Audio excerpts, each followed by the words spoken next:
নমস্কার, আমার মিনি ব্লগে তোমাদের স্বাগত। আর সেদিন ছিল রবিবার, আর আমি কিন্তু রেডি হয়ে চলে গেছিলাম বাজারে, কারণ আজ হচ্ছে শিবরাত্রি। এবারে তো শিবরাত্রি 2 দিন ছিল, আমি কিন্তু রবিবারটাতেই করেছিলাম।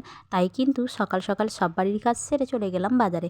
বাজারে গিয়ে কিন্তু আমি সব কিছুই হাট করে নিয়েছিলাম, আর এদিকে কিন্তু ঠাকুরের জন্য ফল বাজার যা কিছু সবই করে নিলাম।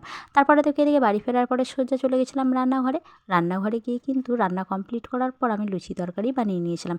আসলে পুজো দিয়ে আসার পর বেশ আমি টায়ার্ড হয়ে পড়ি, আর তখন কিন্তু অনেক রাতও হয়ে যায়। তার জন্য কিন্তু আমি লুচি তরকারিটা আগেই বানিয়ে নিয়েছিলাম। তারপরে এদিকে দেখো বিকালবেলায় কিন্তু আমি রেডি হয়ে চলে গেলাম ঠাকুরের কাছে। ঠাকুরের জিনিসগুলো একে একে সব গুছিয়ে নিয়েছি, আর এখানে কিন্তু ছিল 5 রকমের ফল আর যা যা লাগে সব কিছুই।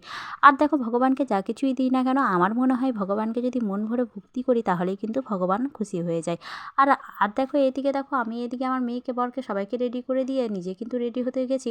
আর এখন কিন্তু অনেকখানি সন্ধ্যা হয়ে গেছে, আর এদিকে কিন্তু সবাই একে একে যাচ্ছে পুজো দিতে। তাই দেখো আমিও রেডি হয়ে চলে গেলাম।